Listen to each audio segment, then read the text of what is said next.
घर का छोटा बेटा राहुल सोफे पर बैठा चाय पीते हुए अखबार पढ़ रहा है और अपनी पत्नी पायल को आवाज लगाता है। यार पायल, जरा एक कप चाय और मिल जाती तो मजा आ जाता। अभी अभी तो बनाई है, तभी बताते थे मैं एक्स्ट्रा बना कर रख देती। अब मुझे दोबारा बनानी पड़ेगी। चलो बना देती हूँ। नहीं तो क्या, बहू सही तो कह रही है। तुम दोनों बिना बेवजह दोनों बहुओं का काम बढ़ाते रहते हो। अरे माँ, अब बिना वजह परेशान हो रही है। इनका क्या है, सारा दिन घर पर तो रहती है, बस थोड़ा खाना बनाना, सफाई और आराम ही तो करती है दिन भर। हाँ नहीं तो क्या, सच कहे तो काम क्या है रसोई में, ये तो कोई भी कर ले।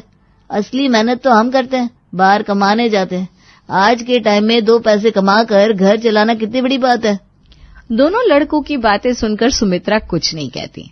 थोड़ी देर में अमित और राहुल 10 बार दोस्तों के साथ हंसते हुए घर में आते हैं।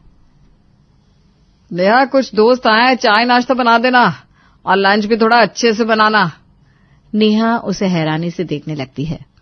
अरे नहीं अमित, इतना कुछ करने की जरूरत नहीं है, भाभी बिना वजह परेशान हो जाएंगी। अरे इसमें परेशानी किस बात की, इन लोगों का काम है ये, रोज खाना ही तो बनाती है। बना लेगी, वैसे भी औरतों को घर में और काम ही क्या होता है। अमित भी राहुल की हाँ में हाँ मिलाता है। ये देखकर नेहा और पायल का मुंह उतर जाता है। वो लोग मेहमानों के सामने तो कुछ नहीं कहती, लेकिन किचन में जाके हद है इन लोगों की, हमसे पूछा भी नहीं कि अचानक से 10-12 दोस्तों को लेकर आ रहे हैं। आके कह रहे हैं खाना बनाओ। हमने क्या यहाँ होटल खोल के रखा है?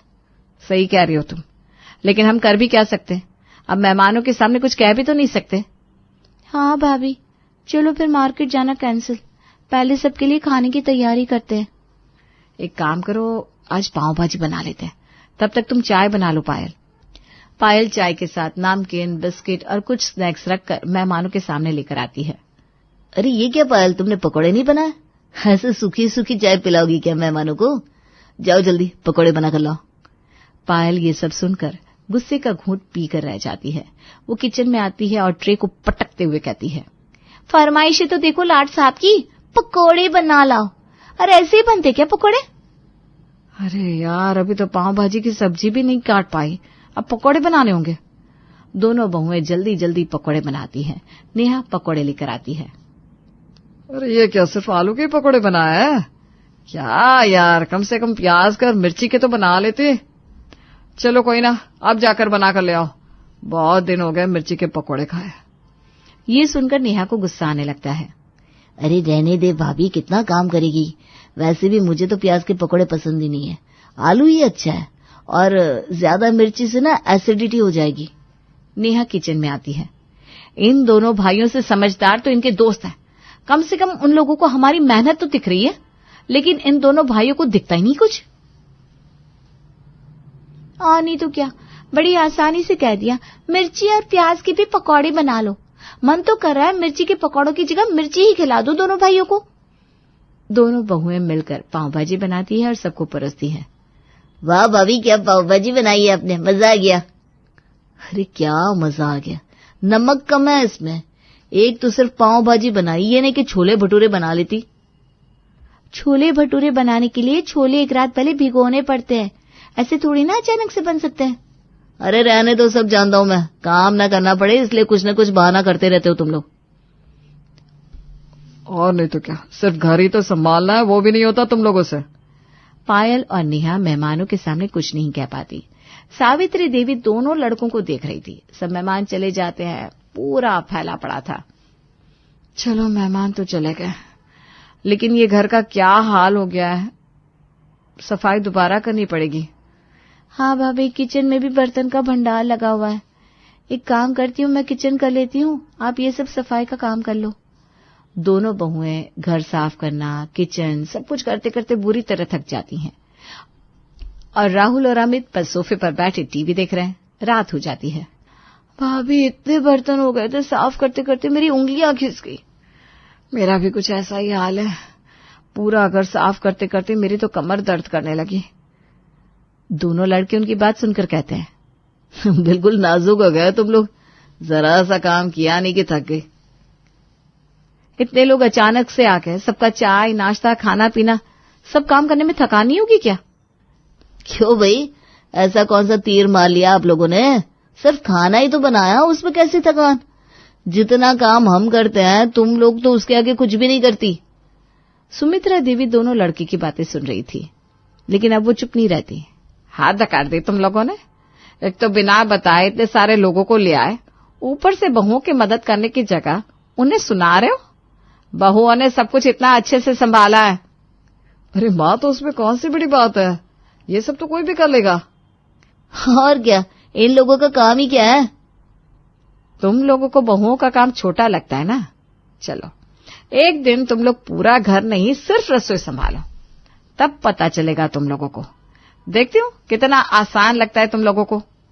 ठीक है माँ, कर लेंगे, कौन सी बड़ी बात है। ये काम भी हम इन दोनों से तो अच्छे से ही करेंगे। और नहीं तो क्या, जब हम ऑफिस संभाल सकते हैं तो किचन संभालना कौन सी बड़ी बात है। तो ठीक है, तय रहा, कल सारा दिन घर की पूरी जिम्मेदारी अमित और राहुल उठाएंगे। अगले दिन सुबह होती है। राहुल और अमित किचन में खड़े हैं। सुमित्रा देवी उन्हें एक लंबी लिस्ट पकड़ा देती है। लो बेटा, आज ये सब बनना है। पराठे, पनीर, दाल, भिंडी, चावल, रोटी, रायता, सलाद और मीठे में खीर। लिस्ट देखकर दोनों लड़कों की आंखें फटी रह जाती है। क्या इतना सब कुछ? माँ, हम सिर्फ आज का खाना बना रहे हैं, पूरे हफ्ते का नहीं। ये तो एक टाइम का खाना है, उससे पहले तो नाश्ता भी बनाना है। ये सुनकर दोनों लड़कों के मुंह खुले रह जाते हैं। फिर भी राहुल खिसियाते हुए कहता है, अरे कोई बात नहीं, सब हो जाएगा, मिलकर कर लेंगे, इसमें कौन सी बड़ी बात है। दोनों भाई किचन में खड़े हैं। भैया, सबसे पहले ना चाय बनाते हैं बढ़िया सी। रोज इन लोगों के हाथ की चाय पी पी कर बोर हो गए, आज हम कुछ हटके चाय बनाते हैं। हाँ, सही बात है, चलो तो फिर बना दो। क्या मैं? अरे नहीं भैया, मुझे चाय बनानी नहीं आती, आप ही बना दो। क्या तुझे चाय बनानी नहीं आती? अरे तो मुझे कौन सा आती है? हैं? तो अब क्या करें? अरे बहुत आसान है, ये दोनों भी तो बनाती है। सबसे पहले बर्तन में पानी डालो, फिर चाय पत्ती, चीनी, अदरक और दूध डाल दो, हो गई चाय तैयार। वाह भैया, ये तो बढ़िया है, लेकिन सब चीज कितनी कितनी डालनी होती है? ये भाई मुझे नहीं पता, अब क्या करें, नेहा और पायल से पूछे क्या? अरे भैया, उन्हीं लोगों से तो चैलेंज है, और आप उन्हीं से पूछकर बेइज्जती करवाओगे क्या हमारी? बात तो सही है, एक काम करते हैं, अंदाजे से सब डाल देते हैं, क्या ही फर्क पड़ रहा है, हो जाएगा इतना तो। हाँ, सही रहेगा, लेकिन अब चाय के लिए बर्तन कहाँ रखा होगा? चाय का बर्तन थोड़ा ऊपर रखा हुआ था। अमित ऊपर से बर्तन उतारने जाता है तो बाकी के बर्तन भी गिरा देता है, और एक बर्तन तो राहुल के सर पर आकर गिरता है। राहुल की चीख निकल जाती है। लग गया।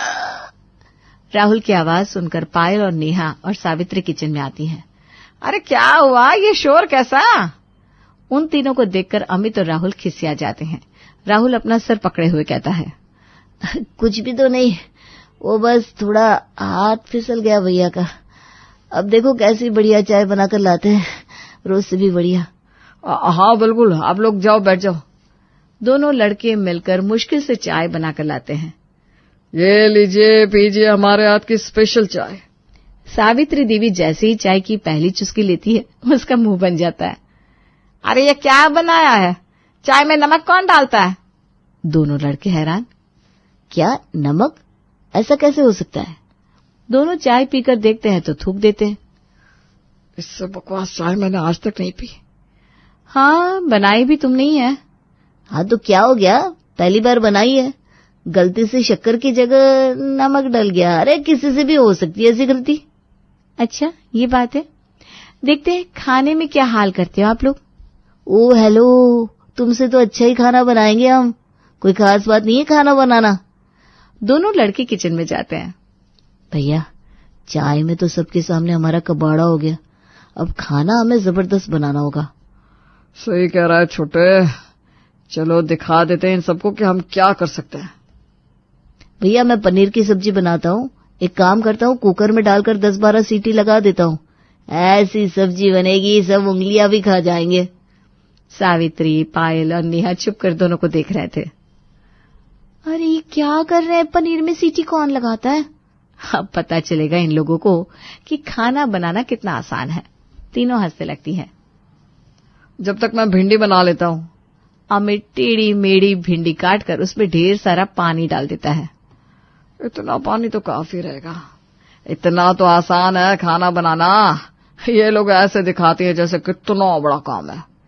नेहा और पायल हंसी रोकते हुए बाहर आती हैं। लगता है आज तरी वाली भिंडी खाने को मिलेगी। राहुल देखता है कि पनीर पूरा खराब हो गया और भिंडी तरी वाली हो गई। अरे ये क्या बन गया? ये भिंडी से पानी कैसे हटाना है? हमारी तो इतने में ही हालत खराब हो गई। अभी तो चावल, रोटी, खीर इतना सब कुछ बाकी है। हम हार नहीं मान सकते राहुल, हम कर लेंगे। मेरे पास एक आइडिया है, क्यों ना फोन से देखकर बनाए सब। और जैसे ही अमित और राहुल अपना अपना फोन निकालते हैं कि सुमित्रा देवी वहां आ जाती हैं। तुम दोनों फोन यूज नहीं कर सकते। पायल और नेहा भी तो बिना फोन के खाना बनाती है। तुम दोनों को भी वैसे ही बनाना होगा, खुद के दम पर। अरे लेकिन माँ, हमें कैसे पता चलेगा क्या चीज कैसे बनानी है? अरे तुम लोग तो कह रहे थे खाना बनाना बहुत आसान है, हार मान ली क्या? ऐसा कुछ नहीं है माँ, हम सब बना सकते हैं। ठीक है, हम बिना फोन के खाना बनाएंगे। अब देखना कैसा खाना बनाते हम। हाँ, वही तो देखना है। सभी महिलाएं बाहर आती हैं। अरे बड़ी बड़ी डींगे तो हाँक ली, अब ये बता खाना कैसे बनाएंगे? बहुत आसान है भैया, मैंने माँ को खाना बनाते देखा था। सबसे पहले पैन लो, फिर घी, जीरा, धनिया, दाल डाल दो, सारे मसाले डाल दो और बन गई दाल। राहुल तड़के में कच्ची दाल ही पैन में डाल देता है। पूरी दाल जल जाती है। अरे ये क्या किया तूने? ये तो पूरी दाल जल गई। तो मैं क्या खानदानी बावर्ची हूँ? जितना पता था वैसे तो कर रहा हूँ। आप तो कुछ भी नहीं कर रहे हैं। ऐसे मत बोल। अरे रुक, मुझे याद आया, सब्जी में प्याज डालने ना। देख मैंने प्याज भी काट दी। ये प्याज नहीं है भैया, ये लहसुन है। और इसका छिलका भी नहीं निकाला आपने। क्या कर रहे हैं? ऐसे बनाएंगे क्या खाना? तो क्या मैं रोज प्याज काटता हूँ? ठीक है, अब लड़ने की जगह खाना बनाने पर ध्यान देते हैं। आप प्याज काटो, मैं मिर्ची काट लेता हूँ। अमित प्याज काटने लगता है तो उसकी आंखों में पानी आ जाता है। साथ में राहुल की आंखें भी जल रही है। राहुल मिर्ची काटते हुए कहता है, क्या कर रहे हैं भैया? ठीक से प्याज काटो ना, मेरी आंखें जल रही है। इसी सब में राहुल गलती से अपनी आंखों में मिर्ची वाला हाथ लगा लेता है। ये मर गया। हाँ, मेरी आंखें फूट गई। अरे क्या ड्रामा कर रहा है? इतना भी नहीं जल रहा है प्याज से। अरे भैया, प्याज नहीं, मिर्ची। हाँ, मिर्ची आंख में गई। राहुल आंख बंद करके जल्दी से पानी ढूंढने लगता है। अमित उसे पानी देने जाता है तो खुद ही टकरा जाता है और पूरा पानी अपनी ही ऊपर गिरा लेता है। तेरी आंखों का तो पता नहीं, इस चक्कर में मैं पूरा गीला हो गया। राहुल जैसे तैसे अपनी आंख पानी से साफ करता है। अमित आटा लगाने लगता है तो आटे में बहुत ज्यादा पानी डाल देता है। अरे ये आटे में पानी है या पानी में आटा, क्या करूं मैं? मेरी सब्जी का भी यही हाल है भैया। और ये खीर चावल तो पूरे कच्चे हैं। और पूरी रसोई कितनी ज्यादा गंदी हो गई है। इसको साफ करते करते 2 दिन लगेंगे। ये पायल और भाभी कैसे कर लेती है सब कुछ? सही कह रहे हो राहुल, हमारा तो एक ही टाइम का खाना बनाने में हाल बेहाल हो गया। अब क्या करें, हार मान ले क्या? नहीं भैया, हम हार नहीं मानेंगे। मेरे पास एक रास्ता है बढ़िया खाना बनाने का। सब लोग खाने की टेबल पर बैठे हैं। अमित और राहुल खाना टेबल पर लगाते हैं। खाना देखकर पायल और नेहा का मुंह खुला रह जाता है। ये खाना इन दोनों ने बनाया है? यकीन नहीं हो रहा। हाँ भाभी, इतनी अच्छी खुशबू आ रही है खाने से। माँ, खाना बनकर रेडी हो गया, खाकर बताओ कैसा बना है। सुमित्रा देवी कुछ नहीं बोलती। जैसे ही वो खाने का पहला निवाला लेती है, खाना तो सच में बहुत अच्छा बना है। दोनों बहुएं ये सुनकर हैरान रह जाती हैं। देखा कितना टेस्टी खाना बनाया हमने। अब तो आप दोनों मानती हो ना, आप लोगों का काम बहुत आसान है। सुमित्रा देवी खाना चखती है तो हैरान रह जाती है।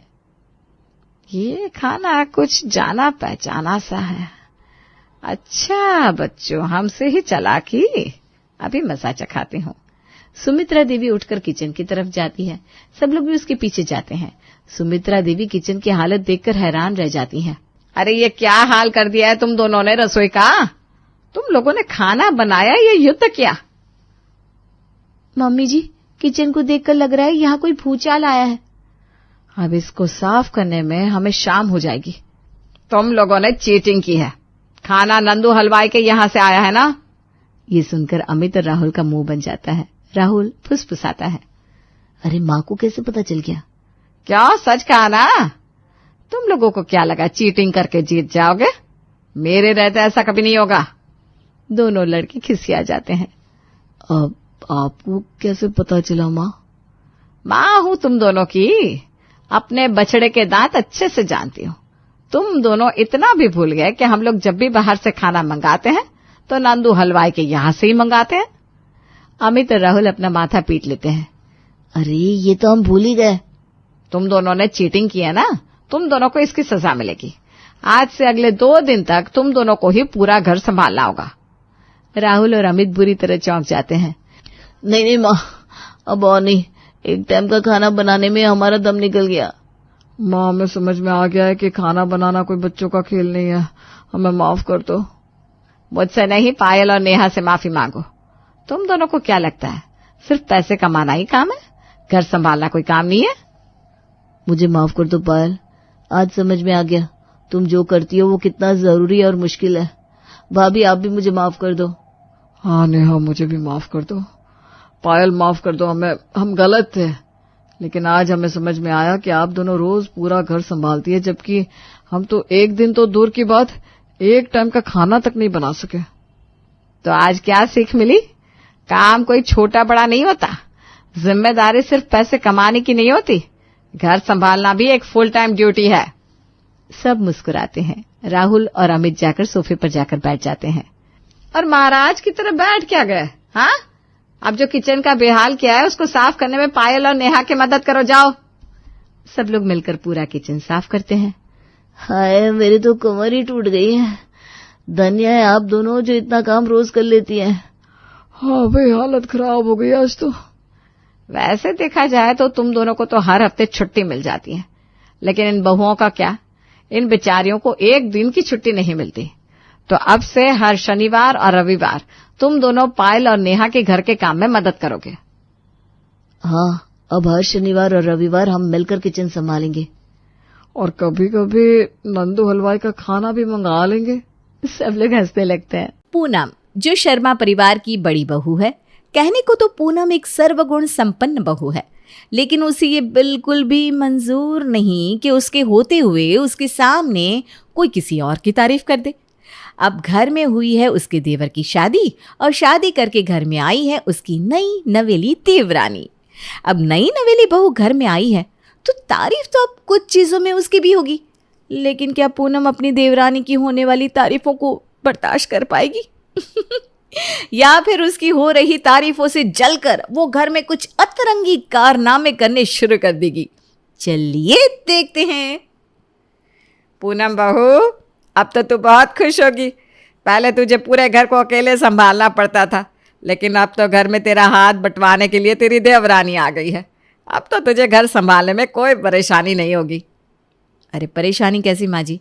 मुझे घर संभालने में कभी कोई परेशानी हुई नहीं, लेकिन हाँ, हो सकता है शायद रिया को घर संभालने में थोड़ी परेशानी हो। अरे शायद क्या, परेशानी होनी है।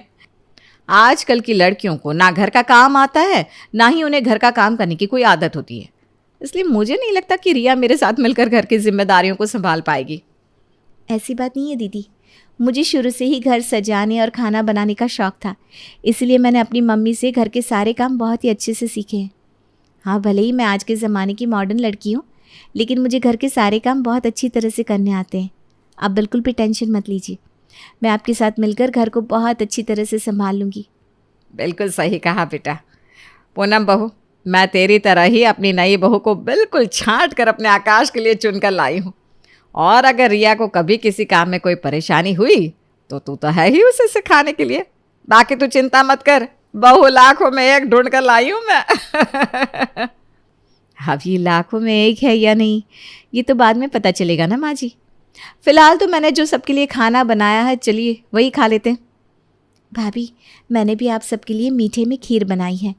आकाश जी ने बताया था कि आपको खीर बहुत पसंद है, तो मैंने आपके लिए बना दी।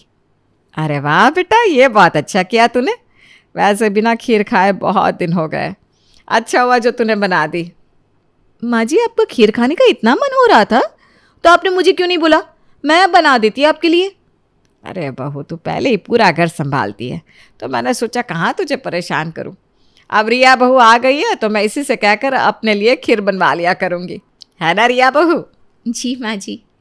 सब लोग खाना खाते हैं, लेकिन वो जैसे ही खाना खाने के बाद रिया के हाथ की बनाई हुई खीर को टेस्ट करते हैं तो सभी उसकी तारीफ करने से खुद को रोक नहीं पाते। ओ माय गॉड रिया, मुझे नहीं पता था कि तुम इतनी अच्छी खीर बनाती हो। सच कहूँ तो आज पहली बार किसी ने पूनम भाभी के हाथ की बनी खीर को बीट किया है। बस बस रहने दो देवर जी, मेरे हाथ की बनी खीर का कोई मुकाबला नहीं कर सकता। बड़े बड़े रेस्टोरेंट के शेफ्स के हाथ की खीर भी मेरे सामने फेल है। तो फिर ये तो मुझसे अच्छी खीर बना ही नहीं सकती ना। अरे नहीं पूनम बहू, आकाश बिल्कुल सच कह रहा है। रिया बहू ने सच में खीर बनाने में तुझे फेल कर दिया। पहले मुझे लगता था कि तुझसे अच्छी खीर तो दुनिया में कोई नहीं बना सकता, लेकिन आज सच में रिया बहू ने तुझे पीछे छोड़ दिया। आज से घर में जब भी खीर बनेगी तो सिर्फ रिया बहू के हाथ की ही बनेगी। आज से खीर बनाने में तेरी छुट्टी। अच्छा, ज़रा मैं भी तो चक्कर देखूं कि खीर कितनी अच्छी बनी है। देना तो ज़रा। अब जो पूनम अपने सामने किसी की छोटी सी तारीफ भी नहीं सुन सकती, उसके सामने किसी की अगर इतनी ज़्यादा तारीफ हो जाए तो अंदर से जल भूनकर उसका क्या हाल होगा ये तो आप समझ ही सकते हैं। जलन के मारे पूनम ने खीर खाने के बहाने हाथ में खीर का कैसरोल लिया और जानबूझकर एक्टिंग करते हुए सारी की सारी खीर फर्श पर गिरा दी। अरे ये क्या किया तूने पूनम बहू, सारी की सारी खीर गिरा दी? सॉरी माँ जी, वो ना गलती से गिर गई। मैं कल आपके लिए और बना दूंगी। देखा ना आपने, रिया की जरा सी तारीफ सुनकर पूनम ने क्या किया। लेकिन चलिए, ये तो पूनम की जलन का पहला पड़ाव था। अब आगे आगे देखते जाइए कि रिया की तारीफों के पुल को घर वालों से तुड़वाने के लिए पूनम क्या क्या कारनामे करती है। अगले दिन चलो अच्छा हुआ मैं सुबह 5 बजे उठ गई और 6 बजे तक पूरे घर की सफाई भी हो गई। एक काम करती हूँ, फटाफट मम्मी जी के लिए चाय बना देती हूँ, मम्मी जी बहुत खुश हो जाएंगी। रिया ने जल्दी से अपनी सास के लिए गर्मा गर्म कड़क अदरक इलायची वाली चाय बनाई और उनके कमरे में लेकर गई। अरे बहू, तू इतनी सुबह सुबह यहाँ और ये चाय? जी मम्मी जी, मैंने ना सुबह उठकर घर की सफाई कर दी थी तो सोचा आपके उठने का टाइम हो गया है तो आपके लिए चाय भी बना दी। मेरे मम्मी पापा को तो सुबह चाय पीने की आदत है। पहले मैं रोज़ सुबह घर की साफ़ सफाई करके अपने मम्मी पापा के लिए चाय बनाती थी, तो सोचा मम्मी पापा की तरह आपको भी सुबह चाय पीने की आदत होगी तो आपके लिए भी बना दी। अगर आपका अभी चाय पीने का मन नहीं है तो कोई बात नहीं, मैं थोड़ी देर बाद फिर से आपके लिए बना दूंगी। अरे नहीं बहू, अच्छा हुआ तूने मेरे लिए चाय बना दी। मुझे तो हमेशा से ही सुबह जल्दी चाय पीने की आदत थी, लेकिन पूनम बहू रात को सारे घर का काम निपटाकर देर से सोती थी, तो वो सुबह 7 बजे उठकर सारे घर का काम करती है और चाय नाश्ता एक साथ ही बनाती है। इसी में मेरी सुबह चाय पीने की आदत छूट गई थी। वैसे तो मैं खुद भी चाय बना सकती हूँ, लेकिन पूनम बहू को अच्छा नहीं लगता कि मैं घर में कोई भी काम करूँ, बस इसलिए मेरी सुबह की चाय ही बंद हो गई थी। लेकिन अच्छा हुआ कि तू मेरे लिए चाय बना कर लाई। 1 कप चाय अपने लिए भी लेकर आ, दोनों साथ बैठकर पीते हैं। पूनम उठकर बाहर आती है तो अपनी सास के कमरे से आवाज़ सुनाई देती है। जैसे ही वो वहाँ जाकर देखती है तो रिया को अपनी सास के कमरे में इस तरह देखकर उसके दिमाग के घोड़े दौड़ने लगते हैं। रिया, तुम इतनी सुबह सुबह माँ जी के कमरे में क्या कर रही हो? सुबह सुबह माँ जी के पास जाकर उनकी नींद खराब नहीं कर दी ना तुमने? अरे नहीं पूनम बहू, इसने मेरी नींद खराब नहीं की। मैं तो हर रोज़ ही 5 बजे उठकर नहा धोकर अपना पूजा पाठ कर लेती हूँ। रिया बहू को भी ना मेरी तरफ 5 बजे उठने की आदत है। उसने तो जल्दी उठकर पूरे घर की सफाई भी कर दी और मेरे लिए चाय भी बना कर ले आई। आज कितने दिनों बाद मैंने सुबह की चाय पी है, मज़ा ही आ गया। अब रिया बहू आ गई है तो मैं हर रोज़ सुबह सुबह आराम से रिया बहू के साथ बैठकर सुबह की चाय पीऊँगी। अरे माँ जी, आपको सुबह इतनी जल्दी चाय पीनी ही होती थी तो मुझे बोल देती, मैं भी हर रोज़ सुबह आपके लिए चाय बना सकती हूँ। नहीं ना पूनम बहू, तू काम करके कितनी देर से सोती है, कितनी ज़्यादा थक जाती है। और रिया बहू को तो हमेशा से ही जल्दी उठने की आदत है। तू ना मेरी चाय की चिंता मत कर, ओ रिया बहू मेरे लिए बना दिया करेगी। वैसे रिया बहू, चाय तूने बहुत अच्छी बनाई है। बहुत समय बाद मैंने ऐसी बिल्कुल कड़क चाय पी है, मज़ा आ गया। सुबह सुबह उठकर पूनम ने रिया की तारीफ सुन ली तो उसका पारा तो वैसे ही चढ़ गया। अब पूरे दिन उसके दिमाग में यही बात चलती रही। रात के समय, आनंद जी, आज आप 7 बजे की बजाय सुबह 4 बजे का अलार्म लगा दीजिए, मुझे सुबह जल्दी उठना है। सुबह 4 बजे का अलार्म? लेकिन इतनी जल्दी उठकर आखिर तुम करोगी क्या? कहीं जाना है क्या तुम्हें? नहीं, वो बस अब मुझे सुबह जल्दी उठने की आदत बनानी है। आज ना मैं एक वीडियो देख रही थी, उसमें देखा कि सुबह जल्दी उठना सेहत के लिए अच्छा रहता है, तो बस इसीलिए। लेकिन मम्मा, मुझे नहीं लगता कि आप सुबह इतनी जल्दी उठ पाओगी। सुबह जब आधे घंटे तक आपका अलार्म बजता रहता है तब जाकर कहीं आप उठती हो, वो भी सुबह के 7 बजे। मुझे नहीं लगता आप 4 बजे उठ पाओगी, रहने दो। चुप कर तू, बातें तो सुनो जरा इसकी। 5 साल की उम्र है और बातें 50 साल की दादी अम्मा की जैसे करती है। सो जा चुपचाप, वरना खाम में पिटपिटा जाएगी। पापा। अरे सो जाना चुपचाप। पूनम सुबह 4 बजे का अलार्म लगवाकर शांति से सो जाती है। अरे नहीं, शांति से कहाँ, उसके मन में तो अब सुबह 4 बजे रिया से पहले उठकर घर की सफाई करने और अपनी सासू माँ के लिए सुबह की चाय बनाने के सपने चलते रहते हैं। सुबह जैसे ही उसका अलार्म बजता है तो अलार्म की एक आवाज़ पर ही पूनम जाग जाती है। जल्दी से हाथ मुंह धोकर पूरे घर को साफ करके अच्छी तरह चमका देती है। बस अब माँ जी के लिए चाय बनानी है। बहुत नंबर बना रही थी ना माँ जी के सामने सुबह जल्दी उठकर। अब देख तू, 5 बजे उठी थी ना, मैं तो 4 बजे उठी हूँ। अब जब तक तू सोकर उठेगी तब तक तो मैं माँ जी को चाय बनाकर पिला भी दूंगी। पूनम 5 बजने में भी 5 मिनट पहले ही अपनी सासू माँ के लिए चाय बनाकर उनके कमरे में पहुँच जाती है। लेकिन देखती है कि सासू माँ तो अभी सोकर उठी नहीं है। वो बेचारी परेशान हो जाती है। अरे ये क्या, अभी तक तो मम्मी जी सोकर भी नहीं उठी। अब इन्हें कैसे पता चलेगा कि मैंने सुबह रिया से भी जल्दी उठकर इनके लिए चाय बनाई। एक काम करती हूँ, मम्मी जी को मैं ही जगा देती हूँ। वैसे भी थोड़ी देर बाद तो मम्मी जी को उठना ही है। वैसे भी रिया तो मम्मी जी के जागने के 1 घंटे बाद उनके लिए चाय बनाकर लाई थी। लेकिन मैं तो मम्मी जी के उठती ही उन्हें चाय पिला दूंगी, तो मम्मी जी की खुशी का तो ठिकाना नहीं रहेगा। अपनी सासू माँ से अपनी तारीफ करवाने के चक्कर में पूनम खुद ही अपनी सासू माँ को जगाने लगती है। शांति देवी अचानक से उसकी आवाज़ सुनकर हड़बड़ा कर उठती हैं। क्या हो गया पूनम बहू? क्या हो गया? सुबह हो गई माँ जी, ये लीजिए आपकी गर्मा गर्म कड़क चाय। चाय? अरे बहू, इतनी सुबह सुबह कौन चाय पीता है, और वो भी एकदम नींद से जागते ही, कि फिर ज़बरदस्ती जगाते ही? अभी तो इसे रख दे, थोड़ी देर बाद पी लूँगी। नहीं मम्मी जी, मैंने आपके लिए इतने प्यार से चाय बनाई है। आपको सुबह की चाय पसंद है ना, तो मैंने सुबह 5 बजे ही आपके लिए चाय बना दी, रिया से भी पहले। चलिए अब जल्दी से पी लीजिए वरना ठंडी हो जाएगी। अरे लेकिन नहीं, चलिए जल्दी पीजिए। पूनम अपनी सास की एक बात नहीं सुनती और नींद से ज़बरदस्ती उठाकर बिना हाथ मुंह धोए ही ज़बरदस्ती उन्हें अपने हाथ से चाय पिला देती है। बस हो गया, अब मैं चलती हूँ मम्मी जी। ये क्या था? बेचारी शांति पूनम की इस हरकत को देखकर सोचती रह जाती है कि उसके साथ अभी जो हुआ आखिर ये क्या था। अगले दिन, मैंने कहा था ना माँ जी, आपको सर दर्द की गोली लेने की कोई ज़रूरत नहीं पड़ेगी। देखना, मैं भी थोड़ी देर और आपके सर की मालिश करूँगी ना, तो आपके सर का दर्द बिल्कुल ठीक हो जाएगा। हाँ ठीक कह रही है बहू, मालिश से ना सर में काफ़ी आराम लग रहा है। रिया शांति के सर की मालिश कर रही थी, तभी पूनम भी उसे ढूंढते हुए वहाँ पर आ जाती है। अरे तुम यहाँ हो? लेकिन ये तुम माँ जी के सर में क्या कर रही हो? अरे बहू, मेरे सर में बहुत दर्द हो रहा था, तो रिया बहू ने मेरे सर की मालिश कर दी। लेकिन सच में रिया बहू, तूने मेरे सर की इतनी अच्छी तरह मालिश की है ना, मेरे सर का दर्द तो बिल्कुल गायब ही हो गया। माँ जी, आपके सर में दर्द हो रहा था तो आपने मुझे क्यों नहीं बताया? मैं आपके सर की मालिश कर देती। अरे बेटा, रिया बहू यहाँ पर थी तो उसने मेरे सर की मालिश कर दी। मेरे सर की मालिश चाहे रिया बहू करे या तू करे, एक ही बात है। मेरे सर का दर्द तो अब हो गया ठीक। चलो थोड़ी देर सो जाती हूँ।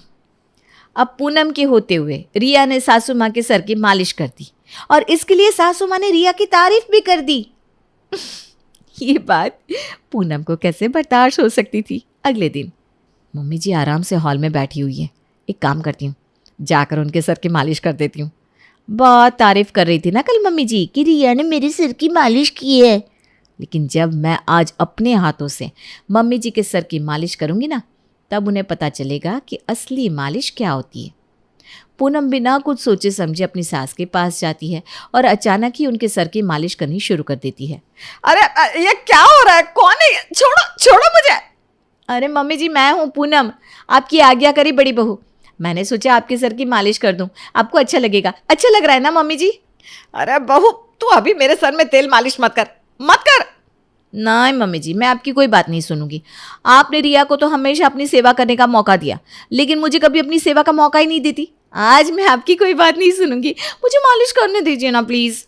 अरे लेकिन नहीं नहीं नहीं नहीं, कोई लेकिन विकिन नहीं। पूनम अपनी सास की जोरदार मालिश कर रही थी, तभी रिया वहां पर आती है। अरे दीदी, ये क्या किया आपने? क्या किया मतलब? मम्मी जी के सर की मालिश कर रही हूँ, तुम्हें कोई प्रॉब्लम है क्या? अरे आप मम्मी जी के सर की मालिश कर रही हो, इसमें भला मुझे कोई प्रॉब्लम क्यों होगी? लेकिन दीदी, मैंने अभी 5 मिनट पहले ही मम्मी जी के बालों में कलर लगाया था। क्या? हाँ, मम्मी जी आपने दीदी को बताया क्यों नहीं कि मैंने आपके बालों में कलर लगाया है? अरे बताती तो तब जब मुझे ये कुछ बोलने का मौका देती। ये तो अचानक से आई और मेरे सर की मालिश करनी शुरू कर दी। मैंने इसे रोकने की कोशिश भी की, लेकिन इसने मुझे कुछ बोलने ही नहीं दिया। इसका मतलब इतनी देर से आप मुझे ये बताने की कोशिश कर रही थी? और नहीं तो क्या। मुझे तो ये समझ में नहीं आ रहा, तुझे अचानक मेरे सर में मालिश करने की क्या सूझी? मेरे पूरे माथे पर कलर ही कलर फैल गया। अब पता नहीं कितने दिन में जाकर निकलेगा। सॉरी माँ जी। पूनम की वजह से उसकी सास के पूरे माथे पर कलर फैल जाता है, लेकिन इतना होने के बाद भी पूनम सुधरती नहीं। अगले दिन जल्दी उठकर घर का काम करने का बहुत शौक है ना इसको। अब देखो मैं क्या करती हूँ। पूनम सुबह सुबह जल्दी उठकर रिया के कमरे के बाहर जाती है और उसके दरवाजे को बाहर से लॉक कर देती है, लेकिन उसे ऐसा करते हुए उसकी प्यारी सासू माँ देख लेती है। ये पूनम बहू क्या कर रही है? इसने रिया बहू के कमरे के दरवाजे को बाहर से लॉक क्यों कर दिया? चलो देखती हूँ। कुछ देर बाद, ये लीजिए माँ जी आपकी चाय। अरे बेटा, आज रिया बहू अभी तक उठी नहीं? वो तो सुबह जल्दी उठ जाती है। मम्मी जी, ये तो बस कुछ दिन के चौंचले होते हैं, वरना आपको लगता है कि आजकल की लड़कियां सुबह जल्दी उठकर इस तरह घर का सारा काम संभालती हैं? हैं? उसे जितने दिन जल्दी उठकर काम करना था उसने कर लिया। अब तो वो हर रोज़ महारानियों की तरह ही उठेगी। जैसी आपकी बड़ी बहू है ना, वैसी आपकी छोटी बहू कभी हो ही नहीं सकती। अच्छा, तो ये बात है। अरे नहीं नहीं बहू, ऐसा नहीं हो सकता। लगता है रिया बहू की तबीयत खराब है। मैं एक काम करती हूँ, मैं उसके कमरे में जाकर उसे जगा देती हूँ। अरे नहीं नहीं माँ जी। अरे नहीं नहीं बेटा, जाने दे मुझे। पूनम अपना कारनामा छुपाने के लिए अपनी सासू माँ को रोकने की बहुत कोशिश करती है, लेकिन उसकी सासू माँ तो जानबूझकर रिया को जगाने जाती है और देखती है कि रिया के कमरे के बाहर तो कुंडी लगी हुई है। अरे ये रिया बहू के कमरे के बाहर कुंडी किसने लगा दी? तभी सोचो आज रिया बहू बाहर क्यों नहीं आई। कोई दरवाज़ा खोलो प्लीज़। हाँ हाँ, खोल रही हूँ रिया बहू। शांति दरवाज़ा खोलती है। पता नहीं मेरे रूम को बाहर से किसने लॉक कर दिया। मैं इतनी देर से डोर नॉक कर रही हूँ। वो तो अच्छा हुआ मम्मी जी कि आपने मेरी आवाज़ सुन ली। मेरे फ़ोन में बैटरी नहीं थी और मेरे फ़ोन का चार्जर भी बाहर रखा था। ये तो अपना फ़ोन कल रात को ड्राइंग रूम में भूल गए थे, इसी चक्कर में मैं किसी को कॉल भी नहीं कर पाई और समझ में नहीं आ रहा था कि मेरे दरवाजे को बाहर से बंद किसने किया होगा। हाँ, ये तो मेरी भी समझ में नहीं आ रहा, लेकिन लगता है शायद त्रिशा ने ऐसा किया होगा। वो ना कई बार ऐसा कर देती है, छोटी है ना। अच्छा अच्छा, लेकिन मम्मी मैंने तो ऐसा नहीं किया। अरे चुप कर, एक तो गलती करती है, ऊपर से बोल रही है मैंने ऐसा नहीं किया। जा जल्दी, स्कूल जाना है ना तुझे। अरे लेकिन कहो ना, जा रही हूँ। अच्छा मम्मी जी, मुझे नाश्ता बनाना है तो मैं भी चलती हूँ। ठीक है बहू, मैं भी आती हूँ। पूनम जैसे ही वहाँ से जाती है तो शांति रिया को उसके कमरे में ले जाकर उसे सारी बात बताती है। अपनी सासू माँ की ये बात सुनकर तो बेचारी रिया खुद को हंसने से रोक ही नहीं पाती। हे भगवान, मैंने तो कभी सपने में भी नहीं सोचा था कि दीदी मेरी तारीफ सुन सुनकर इतना परेशान हो जाएगी कि परेशान होकर मुझे मेरे ही कमरे में लॉक कर देंगी। अरे बहू, मुझे तो खुद इतनी हंसी आ रही है कि पूनम बहू ऐसा भी कर सकती है। लेकिन माँ जी मेरी आपसे एक रिक्वेस्ट है, आज के बाद ना आप कभी मेरी तारीफ मत करना, वरना मेरी तारीफ सुनकर दीदी मेरे साथ अगली बार क्या करेगी मुझे भी नहीं पता। कहीं आपकी तारीफ मुझ पर भारी ना पड़ जाए। अरे आनंदी बिटिया, तनिक हमारे लिए चाय तो बना दो। सासू माँ, तुम्हारे हाथ की चाय पी के तो मजा आ जाएगा। ये बहुरिया तो पूरी राजस्थानी बोला था। भगवान जाने हमारा बिटवा की जिंदगी कैसे कटेगी। अरे पापा जी, आप क्यों चिंता करते हो, सब हमारे ऊपर छोड़ दो, मैं सब संभाल लूंगी। थोड़ी देर बाद आनंदी अपने सास ससुर के लिए चाय बनाती है, लेकिन राजस्थानी परंपरा के अनुसार आनंदी ने चाय में चीनी की जगह गुड़ डाल दिया। मिस्टर और मिसेस मिश्रा को उसका स्वाद अजीब सा लगा। अरे बिटिया, क्या डाली हो चाय में, स्वाद बहुत अलग लग रहा है। अरे पापा जी, चाय में गुड़ डाला है, थारी सेहत के लिए ना बहुत अच्छा है। हे भगवान, ये क्या हो रहा है हमारे घर में। राजस्थानी बहू ने तो घर का सारा खान पान ही बदल डाला है। हमको नहीं पीनी गुड़ वाली चाय, वापस लेकर जाओ। सासू माँ, मारे को लगा कि ये सब आपको पसंद आवेगा। तभी वहाँ पर आनंदी का पति अंकित आता है। देखो बेटा, अपनी पत्नी को जो है समझा लो, इस घर के रीति रिवाज बदलने की कोशिश ना करे। ठीक है माँ, मैं आनंदी को समझा दूंगा, वो आगे से ऐसा कुछ नहीं करेगी। अच्छा देखो बेटा, 2 दिन बाद रविवार को हमारे कुछ दोस्त आ रहे हैं, तुम्हारी शादी में नहीं आ पाए थे। अपनी पत्नी को कहना कि तनिक अच्छा सा खाना बना दे उनके लिए। ठीक है पापा, मैं आनंदी को अच्छी तरह से समझा दूंगा। रविवार को मिश्रा जी के ऑफिस के कुछ लोग उनके घर आते हैं। उनके लिए खाना पूरी तरह से आनंदी ने तैयार किया था। आनंदी बहू, ये देखो तुम्हारे पापा जी के दोस्त आए हैं, इनके लिए जरा खाना तो लगा दो। आप सब लोग पधारिए, मन ने तो खाना कब से लगा के रखा है। भाई मिश्रा जी, खुशबू तो बहुत अच्छी आ रही है, लगता है आपकी बहू ने काफी जायकेदार खाना बनाया है। सब लोग खाने के टेबल पर पहुंच चुके थे। आनंदी खुश होते हुए वहां पर आती है और ढके हुए खाने के ऊपर से प्लेट हटाती है। खाने की प्लेटों में बड़ी बड़ी बाटी देखकर वो लोग हैरान रह जाते हैं। अरे ये क्या बनाया है आपके बहुरिया ने? ऐसा लगता है कि हम सबका मजाक उड़ाने के लिए बम के गोले बनाए हैं। अरे ना ना अंकल जी, ये बम के गोले ना है, इनको तो दाल बाटी बोले हैं, हमारे राजस्थान का फेमस खाना है। लेकिन दाल बाटी पसंद ना आने की वजह से मिश्रा जी के दोस्त आधा अधूरा खाना खाकर ही उनके घर से चले जाते हैं, जिसकी वजह से मिश्रा जी और उनकी पत्नी आनंदी से बहुत नाराज हो गए। शाम को जब अंकित ऑफिस से आता है तो मिश्रा जी उससे कहते हैं, देखो अंकित बेटा, हमने तुमको पहले ही कहा था कि अपनी पत्नी को जरा समझा कर रखो।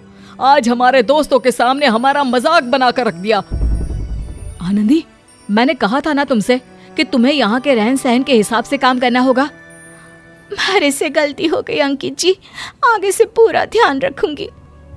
रात हो चुकी थी। मिश्रा जी का पूरा परिवार सोने के लिए अपने अपने कमरों में चले गए। वहीं आनंदी की बनाई हुई दाल बाटी रसोई में बस ऐसे ही पड़ी थी। आनंदी आज बहुत दुखी थी। उसने बड़े प्यार से सबके लिए खाना बनाया था। तभी अचानक रात के अंधेरे में मिश्रा जी के घर में चोर घुस आते हैं। मिश्रा जी, उनकी पत्नी, अंकित और आनंदी सब लोग चुपचाप एक कमरे में इकट्ठे हो गए। वो सब डरे हुए थे। अब क्या होगा, हमारे घर में तो चोर घुस आया है। सासू माँ, आप चिंता ना करो, मैं अभी रसोई में जाकर कुछ सोचती हूँ। अरे आनंदी, पागल हो गई हो क्या? तुम अब रसोई में जाकर कुछ सोचोगी, क्या मतलब है उसका? हमारे दिमाग में ना एक बहुत सॉलिड आइडिया आया है। अंकित जी, आप बस ना 2 मिनट रुक जाओ। इतना कहकर आनंदी दबे पांव रसोई में जाती है और यहाँ वहाँ नजर दौड़ाती है। तभी उसे एक प्लेट में अपनी बनाई हुई बाटी नजर आई। आनंदी ने 5-7 बाटी अपने हाथ में उठा ली और चुपचाप वापस अपनी जगह पर आ गई। ये देखकर लगता है बहुरिया पागल हो गई है। अब इस वक्त बाटी खाने का मन कर रहा है क्या? अरे पापा जी, ये बाटी आपके दोस्तों ने ना खाई तो कोई बात ना, इन बाटी से अब हम इन चोरों को मार भगाएंगे। अब तक मिश्रा जी और बाकी लोगों को सारी बात समझ में आ चुकी थी। सब ने अपने हाथ में एक एक बाटी ले ली और चोरों के सर पर फेंकना शुरू कर दिया। अचानक से हुए हमले की वजह से चोर डर के मारे वहां से भाग गए। आनंदी बहू, तेरी दाल बाटी के चक्कर में आज हमने तुझे बहुत डांटा, लेकिन इस खाने की वजह से ही आज हमारी जान बची है। अरे मेरी राजस्थानी बहू, बहुत काम की निकली तू तो। लेकिन आनंदी, तुम्हारे दिमाग में ये आइडिया आया कैसे? वो किसी ने हमारे हाथ की बाटी ना खाई तो मन में बड़ा बुरा लगा। जब मैं रसोई में गई तो मन ने सोचा रसोई से चाकू वगैरह कुछ लेकर आऊंगी। फिर देखा ये बाटी रसोई में पड़ी पड़ी सूख गई थी और सूखने के बाद ये पत्थर से भी ज्यादा मजबूत हो गई। अरे वाह बहू, तुम्हारा दिमाग तो कंप्यूटर से भी ज्यादा तेज काम करता है। मैं तो ऐसे ही तुम पर नाराज हो रहा था। ना पापा जी ना, गलती तो हमारी भी है। मुझे आपके दोस्तों के पसंद के हिसाब से खाना बनाना चाहिए था। मन ने सोचा कि जो हमारे को सबसे अच्छा आता है वही बना देती हूँ, लेकिन इस चक्कर में ना सब कुछ गड़बड़ हो गया। अरे आनंदी, तुम्हारी वजह से कुछ भी गड़बड़ नहीं हुआ, बल्कि बहुत कुछ गड़बड़ होने से बच गया। मिश्रा जी का परिवार अपनी राजस्थानी बहू की बुद्धिमानी पर बहुत खुश था और अब वो उसके बनाए हुए खाने पर बिल्कुल भी नाराज नहीं थे। प्रकाश एक कंपनी में नौकरी करता था। वो अपनी पत्नी रश्मि और दोनों बच्चों के साथ एक कस्बे में रहा करता था। प्रकाश और रश्मि किराए के घर में रहते थे। एक दिन जब प्रकाश ऑफिस से लौट कर आया, रश्मि, रश्मि, अरे सुनती हो, मेरा ट्रांसफर हो गया है। अरे वाह, आपका ट्रांसफर हो गया, लेकिन कहाँ? जगह का नाम तो बताओ। रश्मि, मेरा ट्रांसफर मुंबई में हो गया है। तुम्हारी बहुत इच्छा थी ना बड़े शहर में रहने की अब वो पूरी हो जाएगी। अरे वाह, मुंबई, ये तो बहुत बड़ा शहर है। कितने सालों से हम यहाँ छोटे से कस्बे में रह रहे थे। मैं तो कब से बड़े शहर में जाना चाहती थी। देख लो रश्मि, तुम्हारे कहने पर मैंने बड़े शहर में ट्रांसफर तो ले लिया, लेकिन वहाँ पर महंगाई बहुत होती है और घर, उसकी तो बात ही मत करो। तुम बेकार में ही डर रहे हो। क्या मुंबई में लोग नहीं रहते? हाँ, रहते तो हैं रश्मि, लेकिन यहाँ छोटे कस्बे में तो देखो, हमारा किराए का घर भी कितना बड़ा है। सारा दिन बच्चे बालकनी में खेलते रहते हैं। वहाँ मुंबई में न जाने कैसा घर मिलेगा। कोई बात नहीं, मैं और मेरे बच्चे एडजस्ट कर लेंगे, लेकिन अब हमें बड़े शहर में ही रहना है। अरे वहाँ रहने का मजा ही कुछ और है। कुछ दिनों के बाद प्रकाश और रश्मि मुंबई पहुंच जाते हैं और वहां पर किराए का घर ढूंढने के लिए प्रॉपर्टी डीलर के पास जाते हैं। भाई साहब, हमें किराए के लिए एक मकान चाहिए। जी बिल्कुल मिल जाएगा। बताइए किस तरह का घर चाहते हैं आप? घर थोड़ा बड़ा होना चाहिए, मेरा मतलब बालकनी वाला। 2 बच्चे हैं हमारे, अब रहने के लिए इतनी जगह तो चाहिए ना। बिल्कुल मैडम, जैसा आप चाहें वैसा घर मिल जाएगा। प्रॉपर्टी डीलर रश्मि और प्रकाश को एक घर दिखाता है। अरे वाह, घर तो बहुत सुंदर है और इसकी बालकनी भी बहुत बड़ी है। इसका किराया कितना है? इसको किराया 25,000 रुपये है, लेकिन 25,000 आपको सिक्योरिटी के जमा करवाना है। मतलब ये हुआ कि 50,000 शुरू में और उसके बाद हर महीने 25,000 किराया। 25,000? लेकिन वहाँ तो हम लोग सिर्फ 8,000 रुपये किराया देकर रहते थे। मैडम, ये मुंबई है, मुंबई। यहाँ पर घर इतनी आसानी से नहीं मिलते और सस्ते तो बिल्कुल भी नहीं। लेकिन भैया, हम इतना महंगा घर नहीं ले सकते, हमें कोई और घर दिखा दो ना। प्रॉपर्टी डीलर प्रकाश और रश्मि को दूसरा घर दिखाने के लिए ले जाता है। अरे ये घर कितना गंदा है और यहाँ तो सीलन की बदबू भी आ रही है। मैडम, कम किराए में मुंबई में ऐसे ही घर मिलते हैं। अब इसका किराया तो कम होगा ना? भाई साहब, बिल्कुल। इसका किराया है सिर्फ 15,000 रुपये और सिक्योरिटी के आपको देने होंगे 5,000 बस। अरे इतने गंदे बदबूदार घर की 15,000 किराया? नहीं नहीं, मुझे ऐसे घर में नहीं रहना। आपके इतने नक्शे हैं तो एक काम क्यों नहीं करते? खुद का घर खरीद लीजिए, आराम से किस्त भरते रहना, किराए का झंझट भी खत्म। खुद का घर? लेकिन मुंबई में खुद का घर लेना कोई आसान काम नहीं है। अरे भाई साहब, चिंता क्यों करते हैं? सस्ती किस्तों पर बढ़िया घर दिलवा दूंगा। आप भी खुश, आपकी मैडम भी खुश। आप मेरे पास कल सुबह आ जाइएगा। ठीक है, एक बार ये भी करके देख लेते हैं। अगले दिन प्रकाश और रश्मि प्रॉपर्टी डीलर के साथ घर खरीदने के लिए निकल पड़ते हैं। प्रॉपर्टी डीलर ने उन्हें एक घर दिखाया। ये देखिए, ये 2 BHK वाला घर है, आपको बहुत पसंद आएगा। हाँ, घर तो अच्छा है भाई, लेकिन ये बताओ कि कितने का है? बहुत ज्यादा नहीं, 80 लाख रुपए। 80 लाख रुपए? और आप कह रहे हैं कि ज्यादा नहीं? अरे भाई साहब, बहुत ज्यादा है। मैडम, यहाँ की लोकेशन कितनी अच्छी है, आसपास का माहौल देखिए, घर के बाजू में पार्क है, अस्पताल है, अच्छे लोग रहते हैं। अब इससे कम में मुंबई में अच्छा घर कहाँ मिलेगा? रश्मि, इस बड़े शहर में तो घर बहुत महंगे हैं। हम इतना महंगा घर कैसे खरीदेंगे? हमारे पास तो इतनी सेविंग भी नहीं है। अब हम क्या करें? किराए का घर पसंद नहीं आ रहा और अपना घर बहुत महंगा पड़ रहा है। अरे भाई साहब, बहन जी, इतना सोचने की जरूरत नहीं है। आराम से धीरे धीरे किस्त भरकर आप घर के पैसे चुका देना। कौन सी जल्दी है? वो ठीक ही तो कह रहे हैं। एक बार घर खरीद लिया तो बस सिर्फ हर महीने किस्त ही तो देनी है। और वैसे भी प्रकाश, गांव में इतनी सारी जमीन है, उसे बेचकर मुंबई में घर खरीद लेते हैं, आराम से यहीं रहेंगे। नहीं रश्मि, अगर हमें घर खरीदना ही होगा तो हम किसी छोटे कस्बे में खरीदेंगे। इतने पैसों में तो वहां पर बहुत बड़ा घर आ जाएगा। फिर वही छोटे शहर वाली बात। मुझे नहीं रहना छोटे शहर में, और मुझे यहीं घर खरीदना है। तुम अपनी गांव की जमीन बेचकर पैसे मंगवा लो। रश्मि की जिद करने पर प्रकाश ने वो घर खरीद लिया और धीरे धीरे उसकी किस्त चुकाने लगा। अभी रश्मि और प्रकाश अपने नए घर में रहने आ चुके थे। कितना अच्छा लगता है ना अपने खुद के घर में रहना। हाँ रश्मि, अच्छा तो लगता है, लेकिन इस घर के चक्कर में हमारी पुश्तैनी जमीन बिक गई। आप भी ना बेकार की बातों पर परेशान होते रहते हैं। अरे मुंबई में घर खरीदा है हमने, ये क्या कम बड़ी बात है? कुछ दिनों के बाद, अजी सुनते हो, घर की छत लगातार टपक रही है और घर के बाहर बहुत सारा पानी भी भर गया है। अब मैं क्या कर सकता हूँ? मुंबई में बरसात कितनी होती है, सब जगह पानी भरा हुआ ही रहता है। लेकिन उस प्रॉपर्टी डीलर ने तो कहा था कि ये घर बहुत अच्छे तरीके से बना हुआ है। यहाँ तो देखिए ना, लगातार पानी ही टपकता रहता है। मैंने तुम्हें कहा था रश्मि कि उस प्रॉपर्टी डीलर की बातों में नहीं आना चाहिए।